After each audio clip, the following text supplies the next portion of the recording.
préparer l'entretien, ici, j'ai vu qu'il y avait quand même une flopée de pièces depuis les années 70. Les premières pièces que tu as écrites.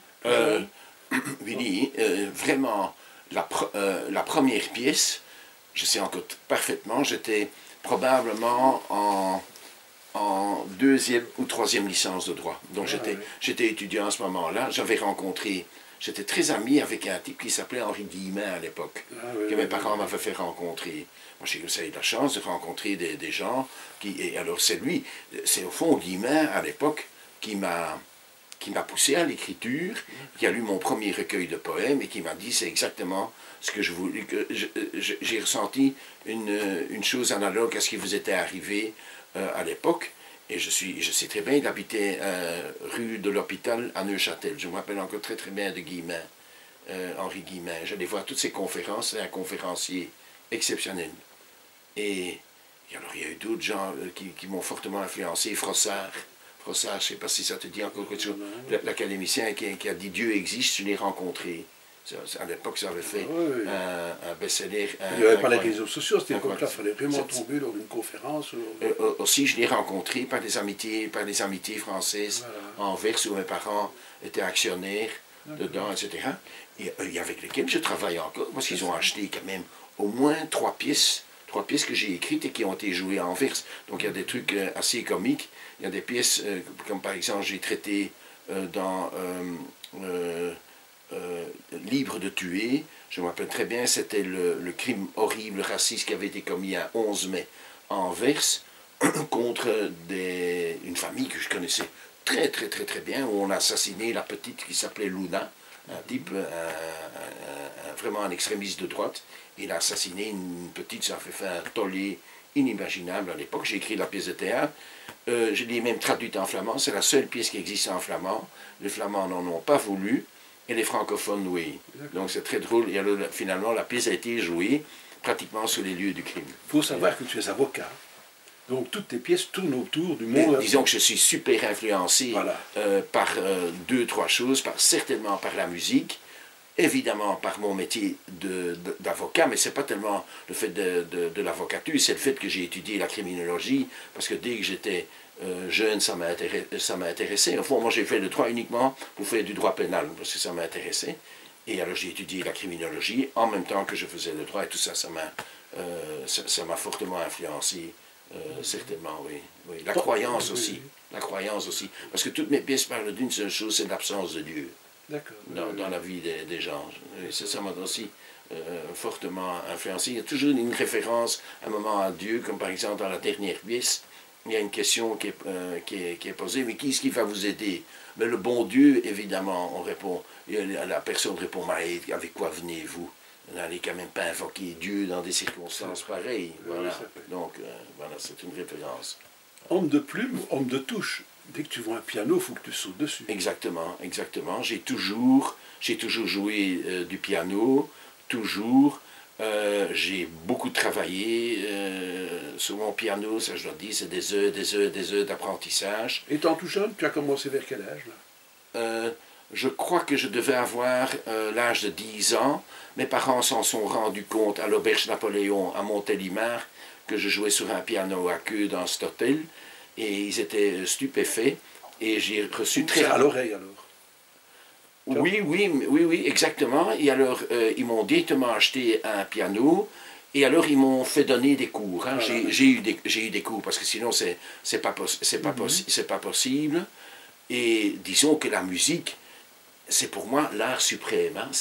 J'aime la littérature, évidemment, mais l'art suprême, ça reste la musique. Et je dis toujours, quand je suis avec mes amis comme Pierre Barognan et son frère Jean-Baptiste, on parle essentiellement de musique. Oui, en tous les cas, oui, ça c'est quelque chose qui m'a bouleversé toute ma vie. Maintenant, j'arrive de la côte pour venir te parler, eh bien, automatiquement, je découvre une nouvelle musique. Maintenant, j'ai écouté un quatuor de Shostakovich que je ne connaissais pas, mais donc je ne perds pas mon temps. Dès que je suis dans ma bagnole, j'écoute de la musique.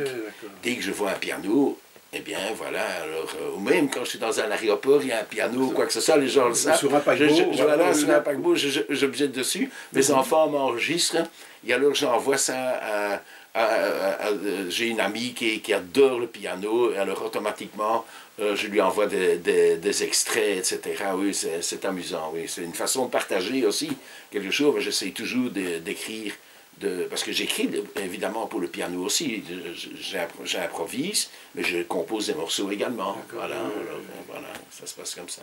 Moi j'adore, c'est quand tu vois une piste de danse, tu dois aller gigoter dessus, quoi. Ah oui, mais ça c'est surtout des gars qu'avec... évidemment, je prends énormément des bateaux. Par exemple, maintenant, j'ai fait 2 transatlantiques, une en direction de New York et une retour, etc. Alors, tous les soirs, aussi bien Kathleen que moi, et on se considère absolument pas comme des bons danseurs, au contraire, on adore aller voir encore la danse comme elle était pratiquée dans le temps. Les Anglais viennent à bord de ces bateaux parce qu'il y a encore vraiment un orchestre, il y a un véritable orchestre avec parfois jusqu'à, quand ils appellent de band au complet, il y a 14 musiciens. Bon, comme je suis fou de musique, moi je viens écouter la musique, mais par contre le spectacle des danseurs c'est extraordinaire, parce que tous ces gens suivent des cours, et je suis quand même médusé qu'il faut quand même beaucoup d'adresses pour pouvoir bien danser. Et donc, de temps à autre, pour le GAC, je dis à Kathleen, voilà, je me lance, je fonce, etc. Et c'est parfois apprécié, parce que j'ai parfois 2 minutes après une partenaire de danse, voilà. Etc. Voilà, c'est de la danse libre, alors. Voilà. Alors, tu es inabordable à certains moments quand tu écris. Si on rentre dans un restaurant et que tu es installé seul à une table, il ne faut pas t'aborder. On rentre dans un bar, tu es seul dans un bar, il ne faut pas t'aborder parce que tu es en pleine écriture. Exact. Et là, tu es dans un no man's land. C'est tout à fait. Parle-nous un petit peu de cette atmosphère que tu aimes avoir autour de toi. Eh bien, je te dis, surtout n'avoir personne en face de moi. Mais par contre, par contre, le bruit d'un restaurant ne me gêne, absolument pas. Au contraire, j'aime bien. Et je crois que finalement, bon, quand même, j'ai écrit à peu près 25 pièces de théâtre, ça représente quand même des milliers de pages. Je crois que tout a été écrit principalement dans des restaurants, ou bien, par exemple, quand maintenant j'étais sur le Queen Mary, durant les 2 transats, j'ai écrit Gibier de potence. Ça m'a demandé en quelque sorte 2 semaines. Mais donc, j'écris à une table de restaurant, donc sur le bateau, et ça ne me dérange absolument pas que les gens passent devant moi. Non, absolument pas. Mais c'est vrai qu'à ce moment-là, je suis quand même super concentré. Et alors, disons que j'essaie de concentrer pendant 1h30, 2 heures, mais pas plus, hein, après 2 heures. Mais ça va très très vite l'écriture. Hein. Une pièce comme on joue maintenant pour l'instant à Bruxelles, cette pièce-là, j'ai contrôlé, je l'ai écrite en 2 semaines et demie. Ça m'a demandé 2 semaines et demie. J'entends parfois des gens qui me disent on a mis 2 à 3 années pour écrire une pièce de théâtre. Moi, je ne dois pas réfléchir très très très longtemps. Je m'installe, je fais parler mes acteurs, et ça coule de source, et je suis moi-même parfois stupéfait du résultat où j'arrive, parce que je ne sais jamais, c'est très rare, c'est déjà arrivé, hein, mais c'est très rare que je sache où je vais aboutir, certainement dans la dernière pièce avec Beno, le chien, là, qui surgit sur scène. Tu penses bien qu'au départ, je ne savais pas. Mais bon, le chien, il existe. Hein. Le chien, je le connais. Hein. C'est un chien que j'ai connu dans ma tendre enfance et ça a dû m'impressionner, le fait du nom de Beno. Mais tout le crime, toute la pièce tourne finalement autour de ce chien. Oui, qui est extrêmement important, parce que l'assassin, on voit très très bien que les animaux comptent plus pour lui que les hommes. Mais j'ai des amis, j'ai ma femme, etc., qui donnent une importance colossale aux animaux, et je dois le dire aussi, les animaux dans ma vie, ça prend une importance énorme. Je suis entouré d'animaux chez moi à la maison, j'ai des amis pour qui les animaux, c'est l'univers, etc. Et alors du coup, on partage énormément ensemble, on a les mêmes sensibilités, et c'est vrai que le monde animal m'interpelle et que je l'aime beaucoup. Mais le coup de Beno, là, c'est génial, ça. Hein. Oui, parce que là, on ne sait absolument pas s'y attendre, et vraiment... Toute la pièce tourne autour d'un chien, et il est extrêmement important, parce que cet assassin qui a tué sa femme, etc., c'est sans importance. Ce qui compte, c'est retrouver son chien Beno. Et finalement, on voit que le chien, il est toujours vivant. Et c'est la seule chose qui compte en réalité pour lui. D'accord. Voilà. Donc là, j'ai mélangé deux mondes, le monde animal et le monde concret des hommes. Tiens, bon, je viens de vivre avec toi, j'ai assisté à la première, j'ai assisté aussi à d'autres pièces. Mais en tant qu'écrivain, oui. Tu as le point final à ta pièce. Comment penses-tu que les gens vont s'accaparer ta pièce et la voir jouer? Parce qu'ils vont mettre leur personnalité. Est-ce que par moment tu réagis en disant bon sang de bonsoir, ceci ou cela, ou bien tu leur laisses la liberté et tu dis c'est quand même pas mal? Je te dis, mon cher Willy, ça c'est le monde du théâtre, je te dis, c'est un monde extrêmement clos. Il y a le théâtre, il y a l'auteur, on me remercie d'avoir introduit un manuscrit au théâtre, soit il est accepté, soit il est refusé. Maintenant on vient de refuser par exemple Gibier de Potence pour des raisons que je pourrais t'expliquer, et si la pièce est acceptée, la seule condition que je mets, c'est la musique. C'est la musique, comme je considère que je connais relativement bien la musique, j'impose et je dis c'est moi qui écrirai la musique pour la pièce concrètement.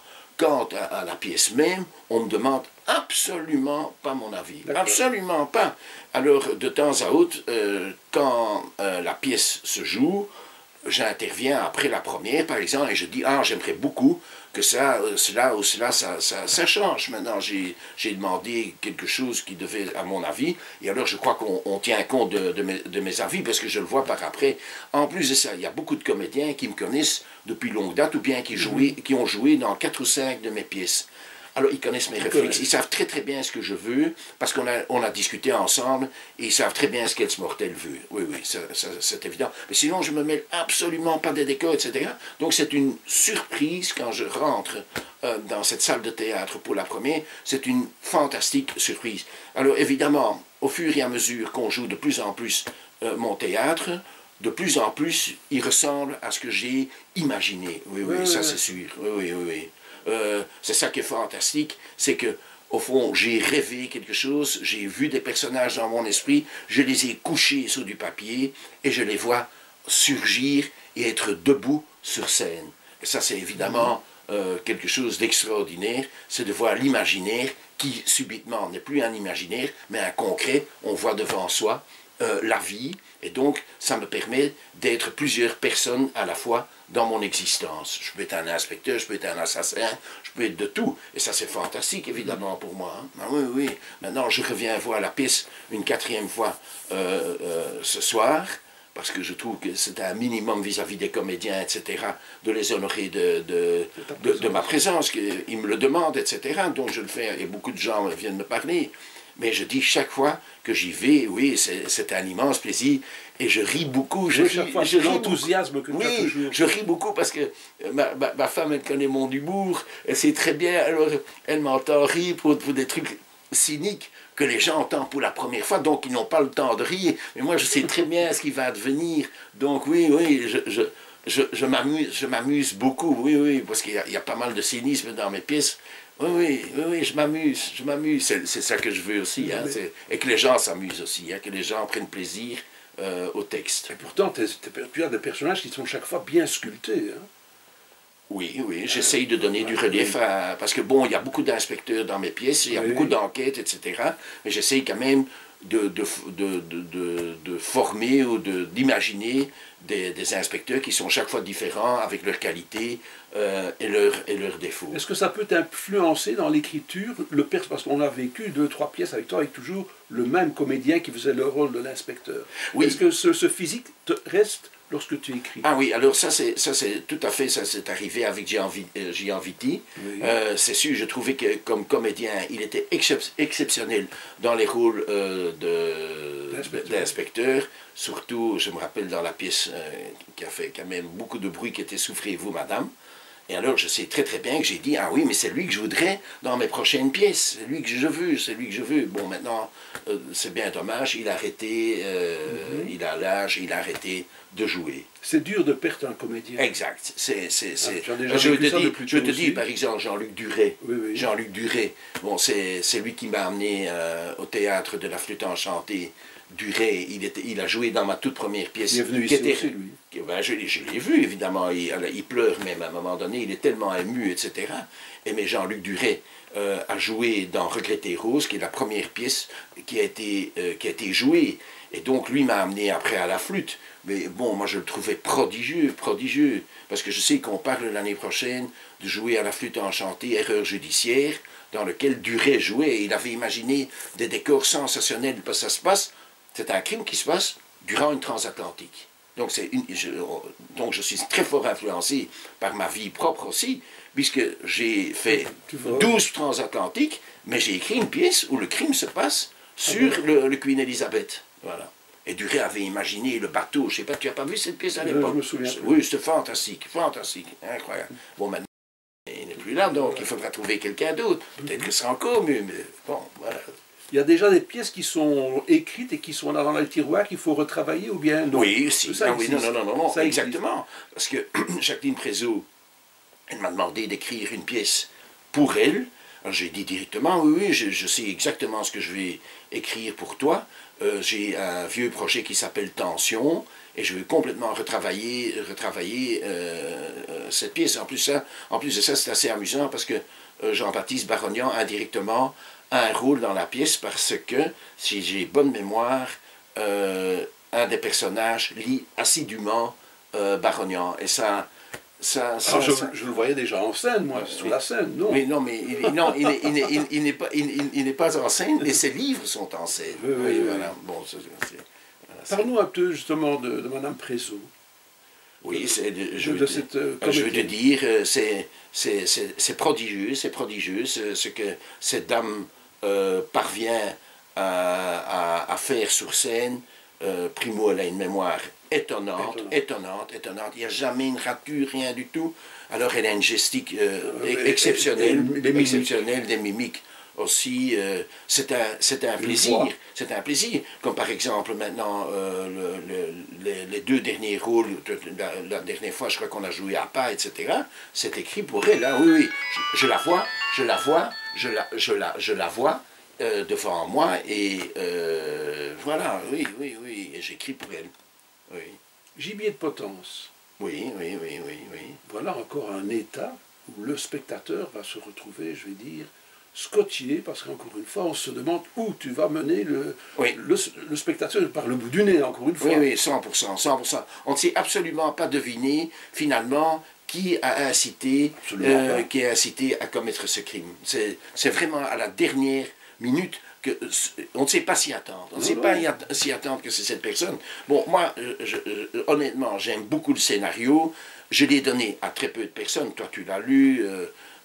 Mon ami Pierre Barognan l'a lu. Ma femme l'a lu. Une très grande amie à moi, Isabelle, l'a lu aussi. Sa mère également. Mais donc, il y a une dizaine de personnes qui l'ont lu. Et alors, je l'ai envoyé, évidemment, au théâtre.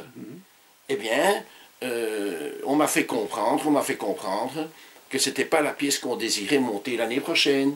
Plutôt, ils ont choisi de monter, comme je l'ai dit, Erreur judiciaire, une autre pièce. Parce que on trouvait que, je ne sais pas si tu l'as lu cette pièce, qu'on trouvait que j'avais l'impression de ne pas aimer les étrangers dedans. Mais on l'a tout simplement mal lu, puisque j'ai écrit une pièce qui s'appelle Race, qui a été montée à Paris. Tu es venu la voir, je m'imagine, toi tu l'as vu à Paris.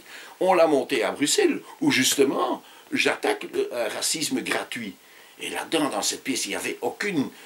Mais rien que truc, il y a quelqu'un qui a très mal interprété ce que j'avais écrit dedans. J'ai écrit d'ailleurs une lettre pour me défendre, en disant, mais monsieur, vous ne savez pas ce que j'ai écrit, etc. Donc, bon, c'est mis de côté, c'est bien malheureux, parce que j'ai travaillé comme un fou pour l'écrire, et je l'aime beaucoup. Puisque, une fois de plus, c'est moi ce qui m'intéressait, c'était, bon, c'est une pièce qui est écrite contre le terrorisme, voilà, tout court. Mais en plus de ça, il y a une intrigue policière que j'aimais beaucoup, puisque tu viens de le dire qu'on ne découvre pas jusqu'à la fin. Bon, c'est ça, voilà. Mais voilà, on en écrira une autre à la place, c'est tout. Hein. Elle fera le buzz un jour ou l'autre. Ben oui, je l'espère. Ben oui, qui sait, il n'y a pas qu'un théâtre. Hein. Ben voilà. Pas envie de quitter le monde judiciaire? dans l'écriture? Absolument pas. Non. Je trouve que c'est une source intarissable, surtout quand on regarde l'actualité. Actuellement, c'est incroyable. La criminalité est dans les rues, elle est présente, elle est là, hein, elle est là. Donc, c'est toujours une source d'inspiration, oui. Et pourtant, moi, j'ai l'impression qu'un jour ou l'autre, tu vas écrire quelque chose dont tu ne penses pas. Mais je vais te dire... C'est le musicien à bord, le pianiste à bord, justement sur ton transatlantique. Oui, ça c'est oui. Là, Mais alors tu peux imaginer quelque chose là-dessus. Oh, oui, avec un pianiste, tout à fait. Mais je vais te dire quand même, le pianiste, le chef-d'œuvre a déjà été écrit. Ah ben non, tu le sais. Il n'y a personne qui sait écrire ce que c'était. Allez, maintenant, je cherche le cinéaste qui avait... le pianiste, oui. Tu vois, qui est une œuvre extraordinaire qui se passe durant la Deuxième Guerre mondiale, où il y a un pianiste juif qui est épargné par un Allemand parce qu'il écoute jouer Chopin d'une façon extraordinaire à Varsovie. Voilà. Pourtant, j'imagine un petit peu, si tu réfléchis un petit peu. Mais je réfléchis toutes les intrigues qu'il peut y avoir, la disparition, il n'arrive pas à... Je n'ai qu'une vie, donc pour écrire, non. J'écris plusieurs vies dans le théâtre, ça c'est autre chose, mais bon, je n'ai qu'une vie pour formuler tout ça. Je pense que tu ne t'ennuies pas, Marc. Jamais. Pas une seconde, je sais pas ce que c'est. Je sais pas ce que c'est, je suis très bien, je suis très bien. Avec moi-même, je lis beaucoup aussi, donc tout ça, ça fait partie, j'ai le piano, j'ai tout, j'ai les amis. Toujours sportif? Tous les jours, je cours 6 km. D'accord. Tous les jours, maintenant tu me vois, j'ai couru ce matin jusqu'à Zeebrugge, oui, tous les jours, 7 sur 7, un petit marathon, je cours un marathon par semaine. C'est génial ça. Ben, par tous les climats, mais pour l'instant, il fait très beau, donc c'est très agréable. Qui cuisine à la maison? Ma femme, remarquablement d'ailleurs. Elle met pas tous les jours, je reçois des plats extraordinaires auxquels je ne m'attends jamais. Je dis, mais non, d'un chien, où est-ce que tu as cherché cette inspiration pour me servir, etc. Donc, oui, tous les soirs, c'est une surprise. Mais tu n'as jamais eu envie de chipoter toi-même? Je suis nul dans ce domaine, nul. Heureusement qu'il y a des domaines où je ne vaux rien. Ah, ben voilà. Oui, hein, on ne sait pas tout réussir. Hein. Voilà. Au contraire, il faut admirer la réussite des autres. Oui, voilà. Marc, je pense que tu es très mal garé. Très scandaleux pour un avocat. Scandaleux. Oui. Je sais me défendre. Oui, mais j'espère que tu pourras te défendre parce que quoi que tu en penses, mais tu vas recevoir un papier parce que... mais toi, je te dis, tu es pessimiste, moi pas du tout. Moi, je te dis que je vais m'en tirer. J'obtiendrai mon acquittement. Promis. Je te remercie d'être venu me voir cet après-midi. Et je te dis, tu es un ami précieux, tu es un homme formidable. Je lis toutes tes chroniques. C'est une agréable soirée avec tes amis au théâtre. Mais je te remercie infiniment de ton aide, de ton support pour mon théâtre également. Toujours avec plaisir. Merci Willy.